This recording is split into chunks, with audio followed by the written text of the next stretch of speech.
जी नमस्कार। मैं अनिल त्रिपाठी आपके बीच फिर एक वीडियो के साथ आया हूँ। और वीडियो बहुत लंबा नहीं है, मुश्किल से 2-4-5 मिनट का हो सकता है। इससे अधिक लंबा नहीं जाएगा क्योंकि मैं बहुत ज़्यादा बात करने नहीं आया हूँ। बस प्रमुख बातें क्या हैं कि आपको इस समय जो 22 तारीख की तैयारी चल रही है उससे संबंधित कुछ जानकारी देना है कि आप क्या करें, कैसे करें, किस प्रकार से हम लोग अपने आंदोलन को सफल बनाएं। क्योंकि देखिए इस समय अभी आपके पास आज 16 तारीख है, आपके पास लगातार ड्यूटी करने का समय है।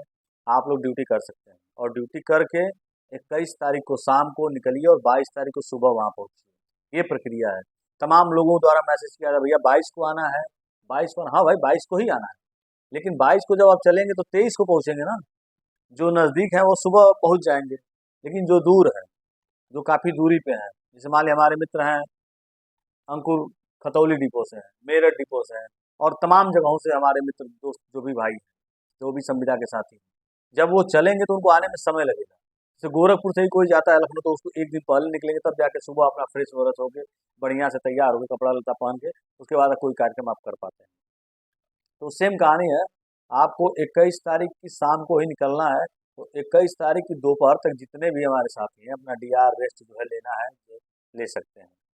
मैं ये नहीं कहूँगा खाली डीआर रेस्ट वाले ही, क्योंकि देखा जा रहा है प्राय हर डिपो में कहीं न कहीं लोग भड़काने वाले हैं। वह कुछ नहीं मिली, बहुत पहले से धरना होता है, बहुत पहले से होता आया है, बहुत सारी चीज़ सही बात है। हम आज से धरना थोड़ी नहीं कर रहे हैं, और आज देश अगर आज़ाद हुआ है तो कहीं न कहीं धरने की देन है। अरविंद केजरीवाल मुख्यमंत्री बने हैं तो कहीं न कहीं धरने की देन है। तो भी प्रक्रियाएँ अगर आप देखा जाए, ताज़ा उदाहरण है, ज़्यादा समझ में आए जल्दी से इसलिए मैं बता रहा हूँ। बहुत बहुत सारी चीज़ें हैं जो धरने की वजह से ही ये कार्यक्रम आगे बढ़ता है। और आज आप अगर बीजेपी की सरकार देख रहे हैं तो 5 साल या 10 साल पहले जाइएगा तो हर सड़क पे, हर चौक चौराहों पर बीजेपी का धरना होता था। सिलेंडर लेके मैडम बैठ जाती थी और कहती थी ये सिलेंडर बहुत महँगा है, लेकिन आज 1200 का सिलेंडर सस्ता है। तो वही सब चीज़ें हैं। हमको बस यही कहना है कि हम मज़दूर हैं, और जिस दिन मज़दूरी करेंगे उस दिन हमको तनख्वाह मिलेगा, उस दिन हमको वेतन मिलेगा। ये बात आप अपने दिमाग में बैठा लीजिएगा। और कोई अलग नहीं है। संविदा के साथी चालक हो, परिचालक हो, सब लोग एक हैं। एनसीसी हो, आईटीआई हो, या आउटसोर्सिंग के कर्मचारी हो, क्योंकि आपको भड़काया जाएगा, आपको समझाया जाएगा अभी तुम तो 2 साल के हो आए हुए, तुमको निकाल बाहर कर दिया जाएगा। सही बात है। अगर आप उद्दंडता करेंगे, आप अगर बदमाशी करेंगे तो आपको निकाल दिया जाएगा, आप डब्ल्यूटी करेंगे निकाल दिया जाएगा। लेकिन जब आप स्वेच्छा से अपना काम नहीं करना चाहेंगे तो क्या आपको कोई निकाल देगा? एक बार की बात है, एक धरने की मैं बात बता रहा हूँ कि बनारस डिपो, बनारस रीजन की मैं बात बता रहा हूँ, पूरा क्षेत्र। हम लोगों ने यहाँ से लखनऊ कूच करने की मांग कर दी, धरने की मांग कर दी। वहाँ के आरएम साहब थे और वहाँ के आरएम साहब सारे लोगों ने दबाव बनाया। वहाँ के सारे लड़कों ने, कम से कम 140 लड़कों ने एक ही दिन सामूहिक इस्तीफा लेकर पेपर में निकलवा दिया कि हम नहीं काम करेंगे परिवहन विभाग में। इस्तीफे का दौर शुरू हो गया, पूरे तहलका मच गया। तो ऐसा आंदोलन भी हुआ है। कभी कभी ऐसा आंदोलन हुआ है कि सुबह से शाम तक कोई गाड़ी नहीं चली। कई कई डिपो में छोटे छोटे मैटर हो जाते हैं। बहुत सारी चीज़ें होती हैं जिस पर आंदोलन ज़बरदस्त होता है, और होना भी चाहिए। लेकिन एक छोटी सी कहानी मैं सुनाऊंगा। जैसे कि एक संविदा, इसमें आप संविदा को उस व्यक्ति के साथ जोड़िएगा जो व्यक्ति कमा के आ रहा है, ठीक है, जो पढ़ाई करके आ रहा है, उससे संबंधित जोड़िएगा। जैसे इसमें एक माँ बाप हैं और एक बच्चा जो है तर्कशास्त्र की पढ़ाई करके आ रहा है। वो हर चीज़ में तर्क करेगा, और तर्क करके उस चीज़ को सिद्ध करेगा कि जो वो कह रहा है वो सही है। तो हमारे विभाग में भी कुछ तर्कशास्त्री हैं जो हर बात में तर्क देंगे आपको कि नहीं ऐसे नहीं ऐसे होगा, ऐसे नहीं ऐसे होगा, ऐसे नहीं ऐसे होगा, और कुछ नहीं होगा। और ना वो कुछ, आज तक वो कुछ किए नहीं होंगे, ना वो कुछ कर पाएंगे जीवन में। तो वो छोटी सी कहानी मैं सुना रहा हूँ, अभी मैंने भी सुना है किसी से, तो मैं आपको शेयर कर रहा हूँ कि आप लोग भी सुनिए। तो जब वो तर्कशास्त्र की पढ़ाई करके घर जाता है और घर पहुँचता है, तो उसके माँ और पिताजी थे। तो पिताजी बाहर थे दरवाजे पे, और माँ अंदर बैठी थी। जब बेटा अंदर जाता है तो उसके दिमाग में रहता है कि मैं माँ को ही अपने तर्क से जो है हरा कर और दिखाऊंगा। तब तक माँ 2 लड्डू जो है लेकर आती है पानी पीने के लिए, कि बेटा पानी पी लो, ये लड्डू जो है आए हो हारे थे कि पानी पी लो। तो माँ से ही प्रयोग करना शुरू कर देता है। कहता है कि माँ देखो मैं तर्क शास्त्र पढ़ के आया हूँ, और इसमें जो 2 लड्डू हैं मैं इसको 3 लड्डू कर दूंगा। तो माँ कहती नहीं बेटा ये 2 ही लड्डू। तो फिर कहता नहीं माँ मेरी पढ़ाई ऐसी हुई है, मुझे ऐसे पढ़ाया गया है, जैसे इंचार्ज साहब ने समझाया है, यारम साहब ने समझाया है, हमको हमको आर्यन साहब ने समझाया है, हमको तमाम लोगों ने, ड्यूटी बाबू ने समझाया है कि माँ ये 1 लड्डू है, और ये जो 2 लड्डू तुम दिखा दे रहे हो, ये मैं इसको 3 लड्डू साबित कर दूंगा। तो जो संविदा का कर्मचारी वो कहता मैं इसको 3 लड्डू साबित कर दूंगा। तो वो कहती माँ नहीं बेटा ये 2 ही। तो ये सारी बातें हो रही होती तब तक उसका जो है पिता सुन रहा था कि बेटा तो भाई तर्कशास्त्र की पढ़ाई करके आए, कहीं ना कहीं माँ को मूर्ख बना देगा या माँ को साबित कर देगा, माँ मान जाएगी बेटे के आगे, सब लोग मान जाते हैं। वो जो है आता है और कहता हाँ बेटा तुम ही सही कह रहे हो, इसमें 3 लड्डू है और एक लड्डू अपनी माँ को देता है, मतलब पति जो है अपनी पत्नी को देता है एक लड्डू अपने खा लेता है और कहता है बेटा एक लड्डू तुम भी खा लो और पानी पी लो। तो सेम कहानी है। परिवहन विभाग में जो संगठन है, जो अन्य लोग हैं, वो आपको यही समझाएंगे कि धरने पे नहीं जाना है, धरने पे जाएंगे नुकसान हो जाएगा, धरना प्रदर्शन करेंगे तो आपके साथ ये हो जाएगा। 7 साल से आपने कोई धरना किया? क्या जब से आपने ज्वाइन किया कितनी बार धरना किया? क्या आपने जितनी बार धरना किया क्या आपको कुछ ना कुछ मिला कि नहीं मिला? क्या आपको हर साल 10% आज मिल रहा है कि नहीं मिल रहा है?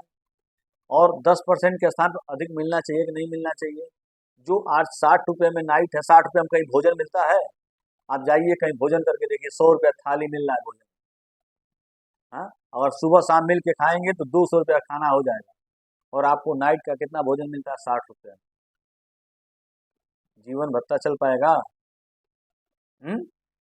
तो यही सब तर्क देने वाले लोग आपको मिलेंगे। आपके मन में हमेशा कुछ न कुछ दुविधा डाल देंगे, अरे भाई ये रजिस्टर्ड संगठन नहीं है, ये कोई ऐसा वैसा संगठन नहीं है जो आपको आंदोलन में ला रहा है और फिर आपको धक्का मार के निकाल देगा। कन्हैया पांडे जी या संजय सिंह जी द्वारा जब भी आंदोलन हुआ है, मैं ये बता दूं आपको कि किसी का नुकसान नहीं हुआ। जितने भी हमारे चालक परिचालक हैं, किसी बंधु का नुकसान हो तो बताइए। जबकि वहीं कई लोगों द्वारा, मैं नाम नहीं लेना चाहूंगा, कई लोगों द्वारा संगठन के द्वारा आंदोलन किया गया, उसमें कई लोगों का नाम कटा, कई लोग कई कई साल तक बाहर रहे, फिर वापस आए, फिर चंदे का धंधा करने लगे, चंदा वसूलने लगे, कुछ जगहों पे मीटिंग करने लगे। तो कुछ लोग हैं इस तरह के, मैं किसी का नाम नहीं लेना चाहूँगा क्योंकि नाम लेना उचित नहीं, क्योंकि वो भी हमारे संविदा के भाई हैं। कहीं न कहीं वो भी जगाने का प्रयास कर रहे हैं, जैसे हम जगाने का प्रयास कर रहे हैं, वो भी जगाने का प्रयास कर रहे हैं। और ऐसा आएगा दिन कि आखिरी 21 तारीख को वो भी आएँगे हमारे साथ। उनसे निवेदन है कि जो इधर-उधर भटक रहे हैं और संविदा के आप हैं, आपको कहीं भी संविदा के नाम पे ही चुना जाएगा, कहीं भी आपको संविदा के नाम पे ही पद मिलेगा और कहीं न कहीं आपको संविदा के नाम से ही जाना जाएगा। अगर आपका कहीं मंच पे अनाउंस होगा कि फला जो है, मान लिया अवनीश त्रिपाठी संविदा परिचालक, ये नाम आएगा। ये नहीं आएगा कि नियमित कर्मचारी हैं, आप आइए पुरस्कार लीजिए या आप आइए मंच से भाषण दीजिए। तो ये सब चीज़ों को भूल जाइए आप लोग। संगठन है और काम कर रहा है। जब महात्मा गांधी आए थे देश में, जब उनको निकाल दिया गया था वहाँ से धक्का मार के ट्रेन से, तो क्या कोई संगठन था क्या भारत में? उन्होंने भूख हड़ताल किया, भारत छोड़ो आंदोलन किया, तमाम आंदोलन कार्यक्रम किए। अभी 2 अक्टूबर बीता नहीं है, ये अक्टूबर का महीना है, ऐसा महीना है, क्रांतिकारियों का महीना है। इसमें आपको एक अलग ऊर्जा मिलेगी, सत्य अहिंसा के साथ चलना है, हमको किसी को नुकसान नहीं पहुंचाना है, हमको परिवहन विभाग की ड्यूटी भी करना है और अपनी मांगों को भी रखना है। एक कहावत है कि बच्चा जब रोता है तभी माँ दूध पिलाती है। हमको इस समय तकलीफ है, हम परेशान हैं, क्योंकि हमारा 1000 रुपया जो कटौती कर रहे हैं वेतन में लोड फैक्टर के नाम पे, पता है कितना? 3 करोड़ रुपया फायदा हो रहा है एक महीने में परिवहन विभाग को। 1000 रुपया अगर काटे, 30,000 हमारे 40,000 कर्मचारी हैं, अगर 1000 रुपया 30,000 कर्मचारियों से कट रहा है तो 3 करोड़ रुपया हो रहा है पूरे परिवहन विभाग में। उत्तर प्रदेश की मैं बात कर रहा हूँ। अगर वही 2317,000 फिक्सेशन वाले लड़के हैं, अगर उनका कट जाए तो 6,90,00,000 रुपए, जोड़ कर देख लीजिए, कैलकुलेटर होगा आपके पास, आप जोड़िए मैं जो कह रहा हूँ। तो कहीं ना कहीं चीजें हो रही हैं आपके सामने, हमारे सामने। कल की मैं बात बता रहा हूँ अपनी, इस महीने में मैंने 2 दिन हमको लग रहा है लगातार ड्यूटी किया है और यात्री कम मिल रहा है, यात्री अभाव चल रहा है, अभी भी दिक्कत हो रहा है। मुश्किल से 2 दिन मेरा 48% हुआ है, नहीं तो बाकी 50% मैंने प्रयास किया। कल भी मेरा 48% होने वाला था, लेकिन संयोग से भगवान की कृपा हुई, माता रानी की कृपा हुई, श्री राम जय श्री राम, हनुमान जी की कृपा हुई कि एक प्राइवेट वाहन खराब हो गया, उसमें 20-25 सवारी मिल गई हमको, छोटी छोटी 100-100, 150-150 रुपये। तो हमारा 50% से ऊपर हो गया। तो अच्छी बात है, आप भी प्रयास करिए, सब लोग प्रयास करते हैं, सब लोग मेहनत करते हैं। और जितने भी चालक परिचालक हमारे बंधु हैं, जो भी हमारा वीडियो देख रहे हैं, आपसे निवेदन है कि 22 तारीख को प्रयास करिएगा, अपना डीआर रेस्ट मिले न मिले, जो 2 महीना 15 दिन घर पे इस समय हैं, जिनकी तबीयत खराब है, चाहे कोई और समस्या है, कोई किसी के पिता बीमार है, किसी की माता बीमार है, किसी के भाई बंधु, जो भी समस्या है, सारी समस्याओं को एक दिन के लिए छुटकारा पा जाइएगा। केवल एक दिन 21 तारीख को निकलिए घर से और 22 तारीख को लखनऊ पहुँचिए और धरने के कार्यक्रम को सफल करिए। मैं अपना नंबर भी जारी करूँगा, लेकिन अभी नहीं, क्योंकि अभी फ़ोन आना शुरू हो जाएगा, फिर मैं बहुत सारी चीज़ों को नहीं कर पाऊँगा।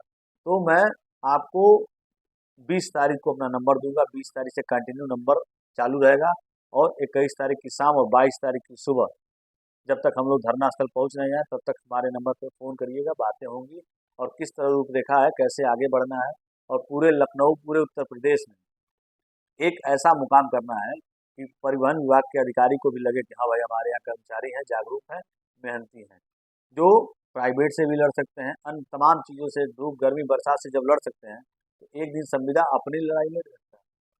क्या एक कदम आप नहीं चल सकते हैं? मैं तो यही कहूँगा, एक कदम लखनऊ की तरफ निकालिए।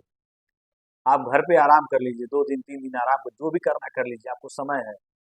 आप उस समय के साथ केवल 22 तारीख को पहुंचने का प्रयास करिए। बहुत बहुत धन्यवाद। एक और चीज़, जो हमारे नए साथी हैं जो जुड़े हुए हैं, मेरे वीडियो को सब्सक्राइब कर लेंगे, चैनल को सब्सक्राइब कर लेंगे, क्योंकि मैं इसी तरह की खबरें रोज़ कुछ ना कुछ आपको देता रहूँगा और नया अपडेट भी करता रहूँगा। जो भी सूचनाएं मिलेंगी उसको भी मैं बताता रहूँगा। बहुत बहुत धन्यवाद। नए लोग हैं तो सब्सक्राइब कर लेंगे।